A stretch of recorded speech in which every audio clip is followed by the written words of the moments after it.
I wanted to create the stays. Stays are, of course, very important. I actually never made stays before, and this was my first time making stays. There was a lot of cording. I pretty much spend most of my time just inserting the cording. You could just not insert the cording, but that's what I did. I inserted loads of cording. For the stays patterns, I am again using black snail patterns, and it's just a wonderful pattern. It has all the things that you need: stays, chemise, and also sleeve puffs. I'm using my rotary cutter to cut all the pieces. Fabric that I'm using for this project is a cotton sateen.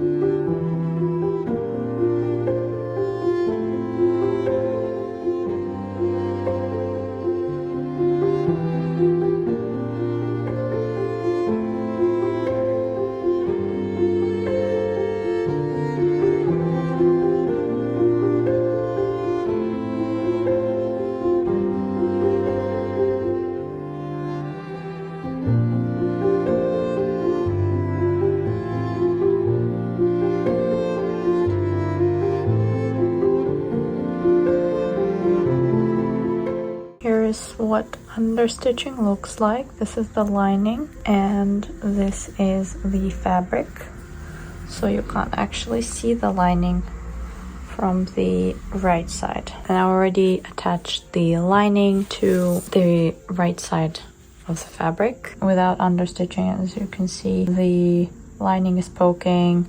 It's not very crisp.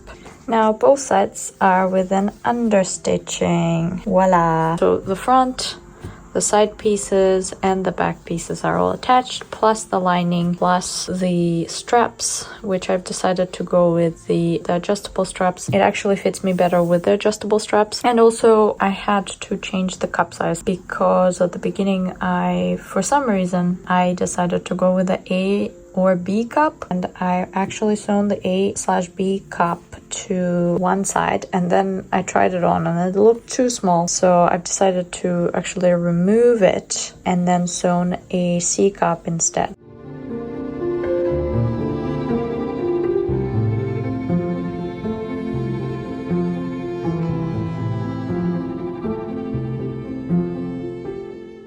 I have started working on the flossing of the gussets, and I've already done the lining, which is obviously not very pretty, but I just did it super fast so that these edges are not gonna fray. Now I started on what's gonna be visible. Obviously the same color is for the hip gusset, then I'm only left with 2 more gussets to do. I think it's turning out great. I'm just using some 100% cotton thread that I have here, and I just fold it double, and then I just do the embroidery as a point. They're turning out awesome.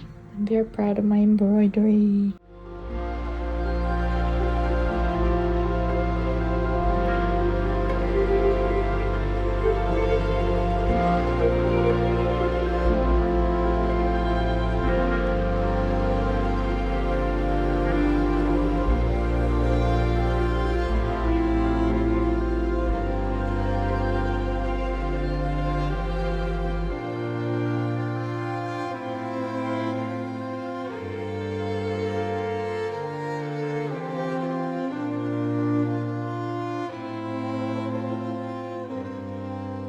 I have just finished with the flossing of these two. I think they turned out awesome. Probably could make them a bit bigger. Now I'm gonna be doing some basting. So I'm just gonna baste with this one so that I can see what I need to remove after. And I'm just gonna be basting along all these stitches, all of these stitches, all of this. Also I'm gonna baste at the top and at the bottom. Wish me luck. Here is how my basting's looking for now. I still have a couple of stitches to baste, but I've done most. I've done all of these gussets, and then I've done this side, all of these.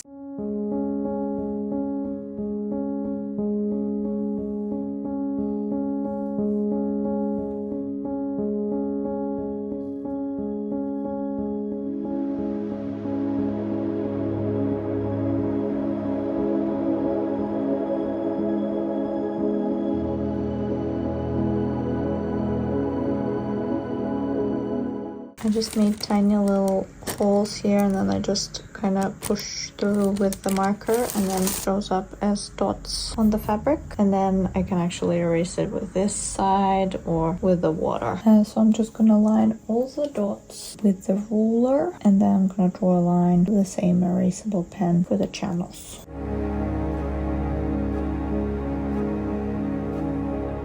Then I'm also going to check it using this tool to measure the channel that is required, which is about the correct size, and yep, pretty much.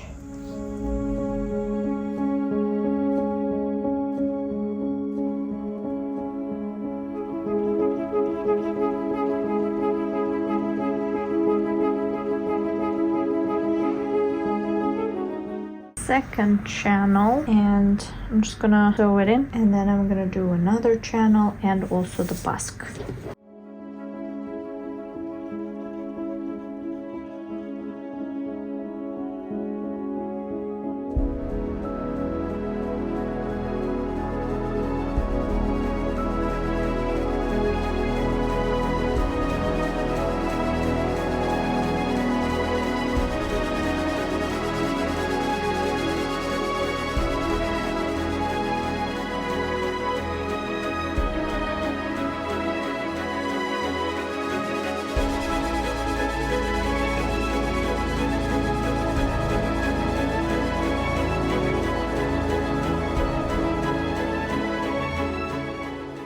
I wanted to show you an update of what I've been working a whole day. This is what I've done. I've done all the channels. I've sewn a basque, but I'm so proud of it. It is looking so good.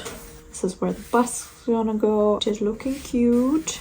And then obviously I need to do cording, but first I'm going to do boning. I have spent literally the whole day only working on this. I've never been so dedicated to a garment before. It's been non-stop. I've done a lot of progress recently. Well, this evening I was working on marking all the channels for the cording. This actually gave me a lot of frustration to figure out how to put the cording inside, but as you can see, I've managed it finally with method where you use a blunt needle and then you push it through already sewn channels. I just marked the channels, but then I decided to go a bit thinner, so I'm using this calico paper pattern. I made some holes with the pins, and then what I'm gonna do is I'm gonna use my marker here, put the dots on this paper.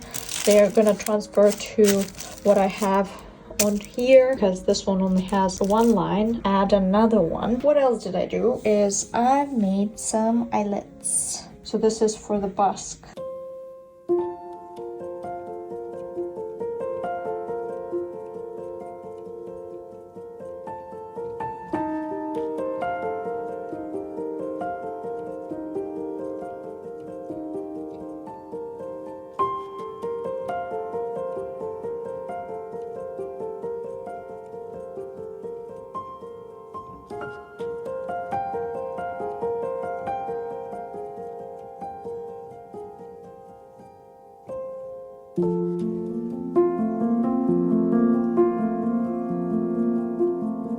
First, I am using a blunt needle, inserting a cord to the blunt needle. I'm making a hole by separating the fibers of the lining using any type of tool that is very sharp. Then I am inserting the blunt needle through the channel that I have made. In here, you can see that I'm very much struggling. One of the first times that I'm inserting the cording, there was a lot of wiggling involved, and eventually I got there. After I have moved the cord through the whole channel, and then there are two holes left on the lining side. So I have just separated the fibers. I didn't actually make a hole, and that's why I could just manipulate with the needle and I could hide the two holes that I have created. And I did the same thing for every single cording channel that I have made.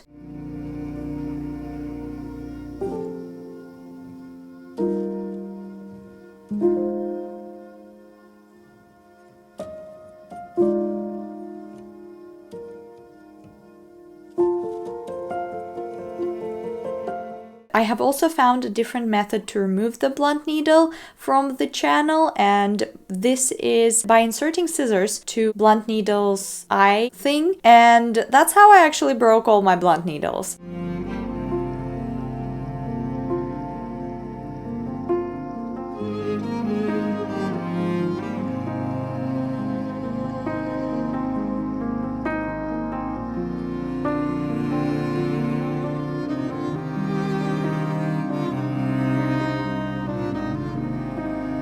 There was only one thing. I made a hole in my sateen in one of my last ones, this one here. It basically just decided to explode, so I had to patch it a bit. So the hardest bit, in my opinion, is done. This one is being extra annoying for some reason. The last one is always like that. There are multiple things that are left. First things first, we gotta figure out how to put the... Here they are. And I basically need to somehow cut this. I was thinking scissors. Didn't buy any specific tools for stays making or corset making just because I thought I'm not gonna be making a lot yet. I think this turned out great. Now to move on to the next section of this is to insert the fake boning. And then another section is to insert a string here so that it gathers it. But look at this finished one. I'm so proud of myself because this is the first time I insert cording in a different method. And actually I like this more. This is fantastic. Oh my gosh. I hope it fits. I actually kind of enjoyed doing the cording. Initially, I didn't know what to do because I wasn't sure what kind of method to use. There were two methods, kind of sew together with the cording at the same time, or you insert after you did the sewing of the channels. So that's what I did. I did the second method because I tried the first. It wasn't very nice. The second one was a bit hard at the beginning too, and I also broke two needles. Two blunt needles, by the way, but I broke like the eye area of that. Anyway, I bought more, so that's not a big deal. I have marked the eyelet placements as per the pattern. To create the eyelets, I made holes, and then I have started to buttonhole stitch.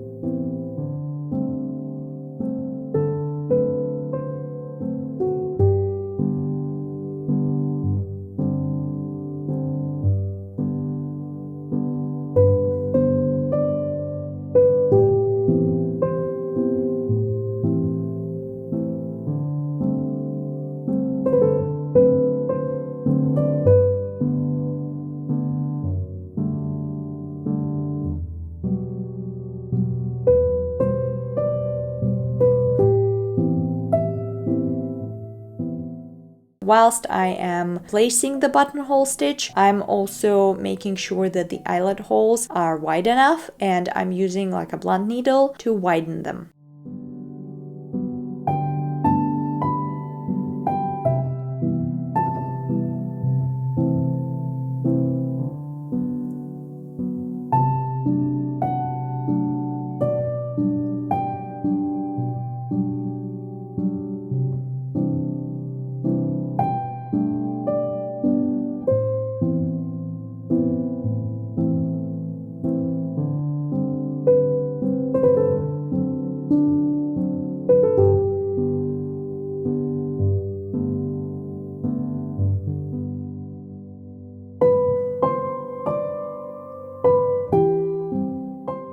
Because there are seam allowances at the top and the bottom of the stays, I need to remove these. So the seam allowance of this pattern was 1.5 centimeters. I am cutting off all the excess seam allowances from the top and the bottom with my scissors.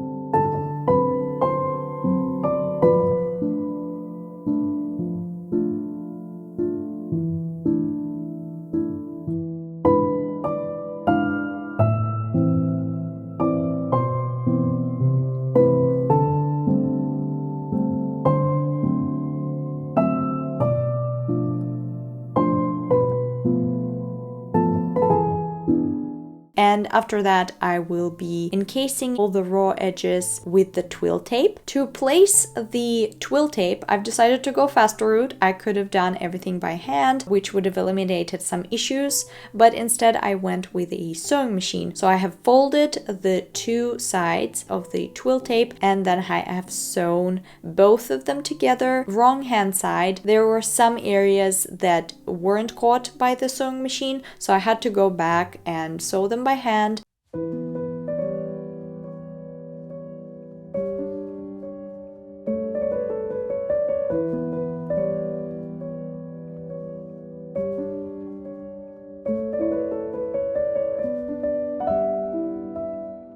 Because I've decided to go with an adjustable strap, I made 2 eyelet holes at the end of the both straps.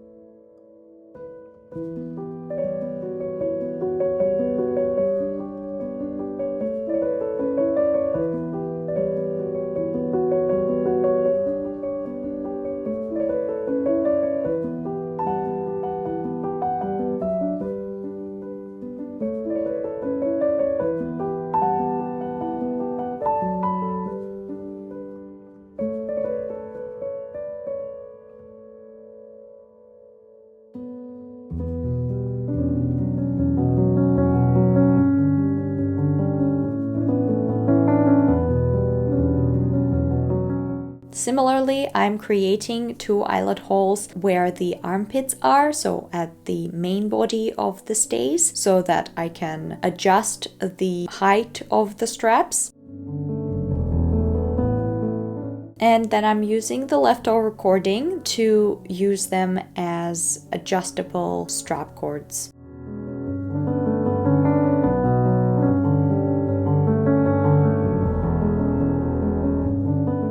These stays actually have fan lacing. So this is such a cool thing to have because you don't have to have a maid to lace you at the back. You can lace yourself and it's so cool. With one movement, you're already laced. How cool is that? Now it is time for fan lacing. The first time I did fan lacing, I've used some kind of twill tape that I have found on the internet, but I didn't like it. After I actually fixed it, I have used a actual stays or corset lacing. My pattern actually came with the instructions to how to do fan lacing. It was a bit complicated the first time I did it. The second time I did it, I actually understood better and I have fixed them. You can see here that this is the new type of lacing cords that I have used and they're just so much better. Yeah, and I think I want to do fan lacing a lot more for all of my other projects. It was just a wonderful thing to do and I really enjoyed creating these stays and I think they turned out fabulous.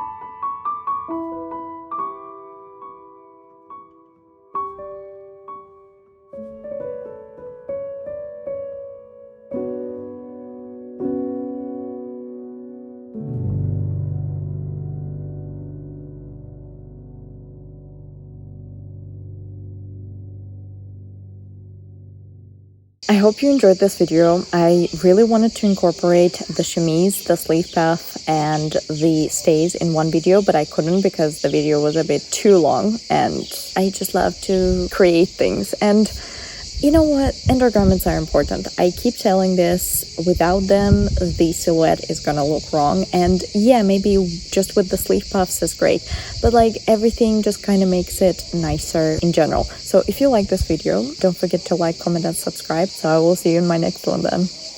Bye everyone.